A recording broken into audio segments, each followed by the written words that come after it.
What's going on, everybody? Welcome to another episode of Smartphone World.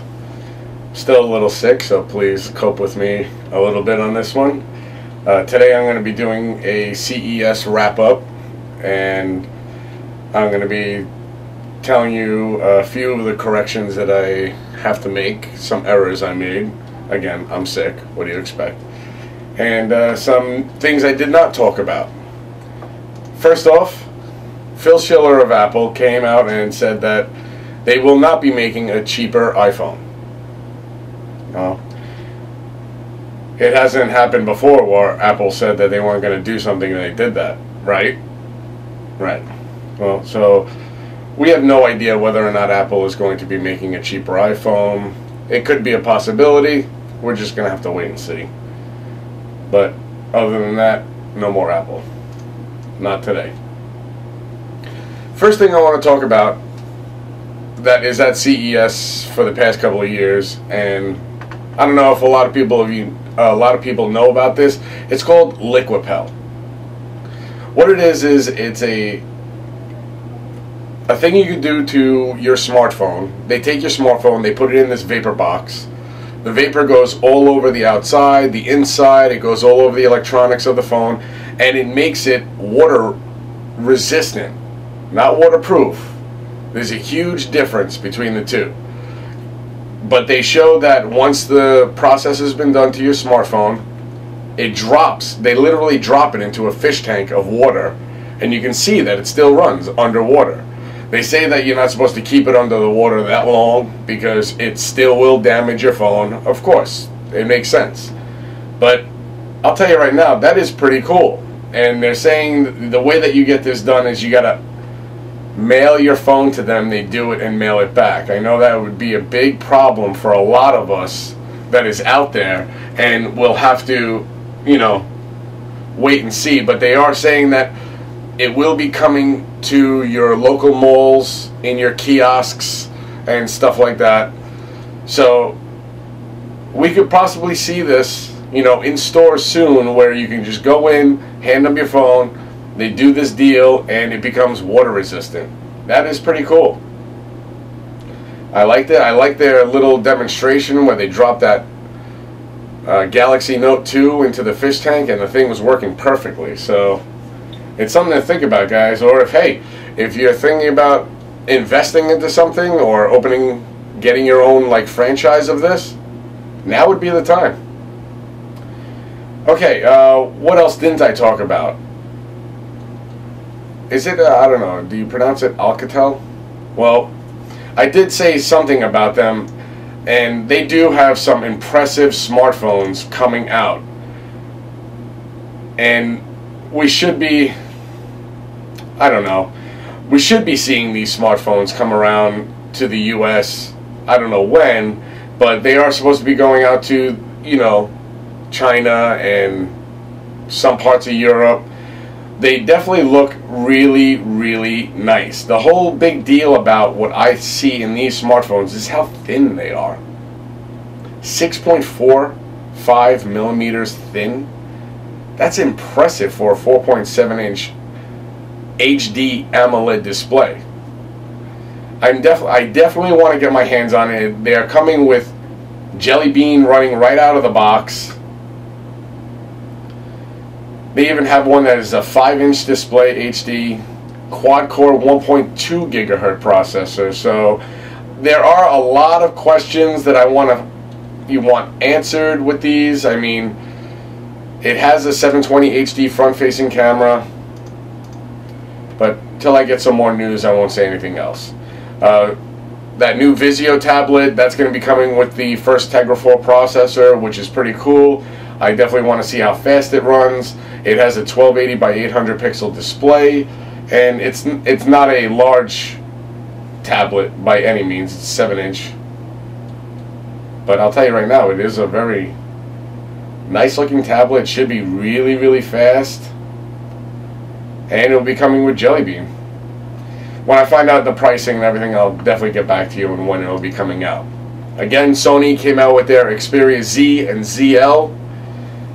Crazy looking smartphone, looks awesome. Again, I don't really like that knob on the side, but their dedicated camera button really you know, makes me happy. It being under 8mm thin, a 5-inch display, crazy smartphone. But again, it is coming out a little late with these specifications, considering now that we have all these new processors that are coming out. And that's what CES really was this year.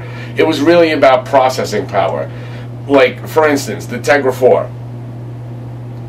Quad core, could be up to 2.5 gigahertz processing power, able to take on 3 gigs of RAM. I mean, this is definitely one of the chips to look out for. 72 graphic cores.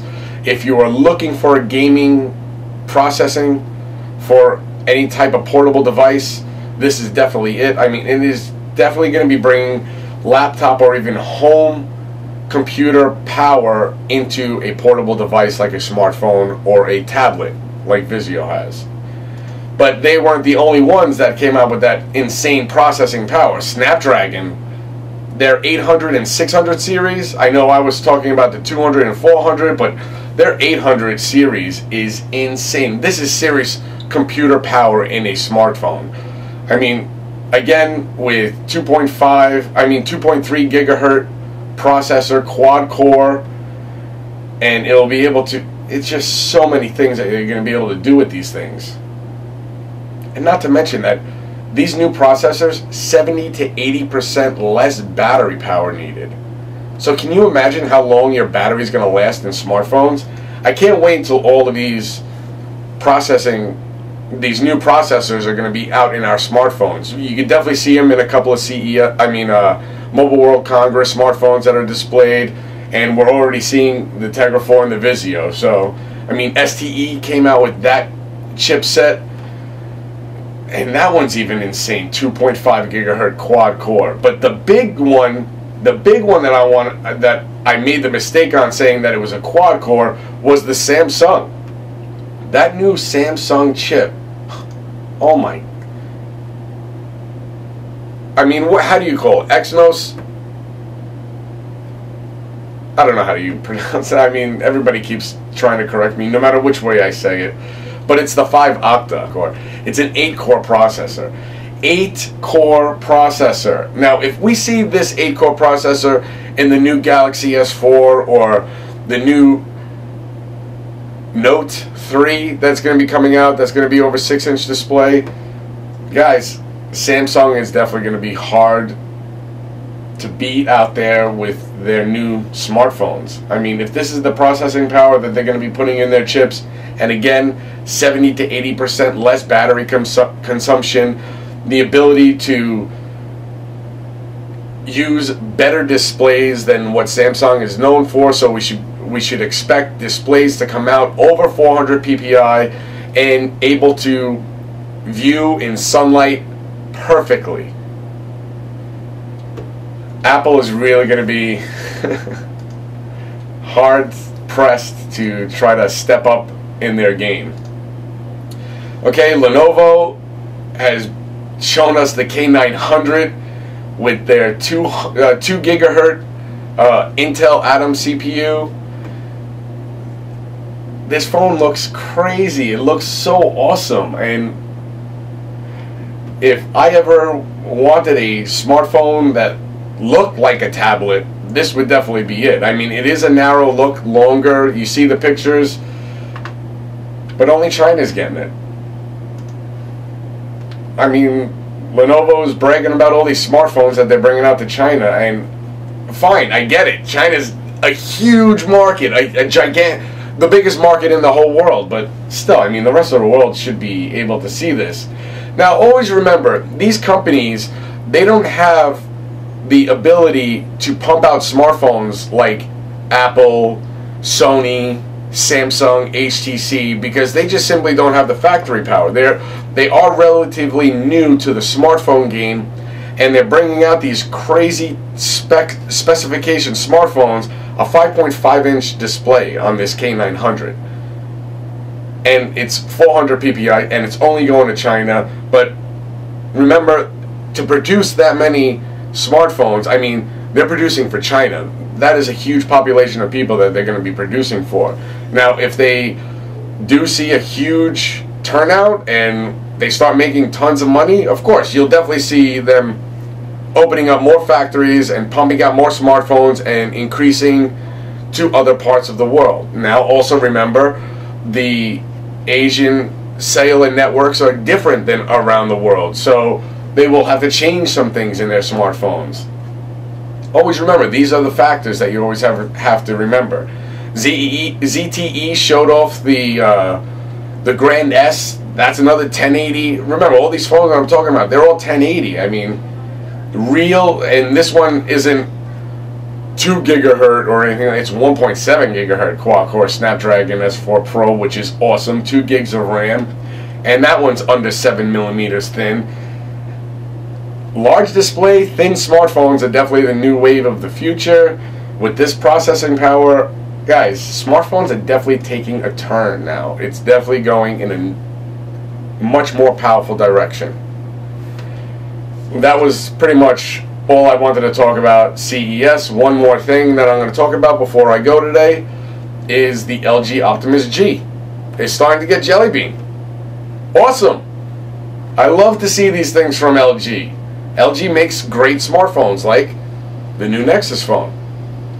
And now they're seeing Jellybean going out to some of their other phones, which is good because LG used to be a huge problem with getting out updates around the same time as other smartphones. Now remember, the Galaxy S3, HTC One X, even the One S, they're getting Jellybean right now. So it's not surprising that the LG Optimus G is getting it. Motorola phones are getting it. Sony phones are... I've been seeing it on some Sony phones, and they were official. I don't see them going out yet, but what are you going to do? And that was your CES wrap-up and a few other stories from Apple and LG. I hope you guys enjoyed the show today. Please give me some comments. Hit subscribe, share me with your friends. Visit my fan page, my Twitter page. Thanks a lot, guys. Have a great weekend.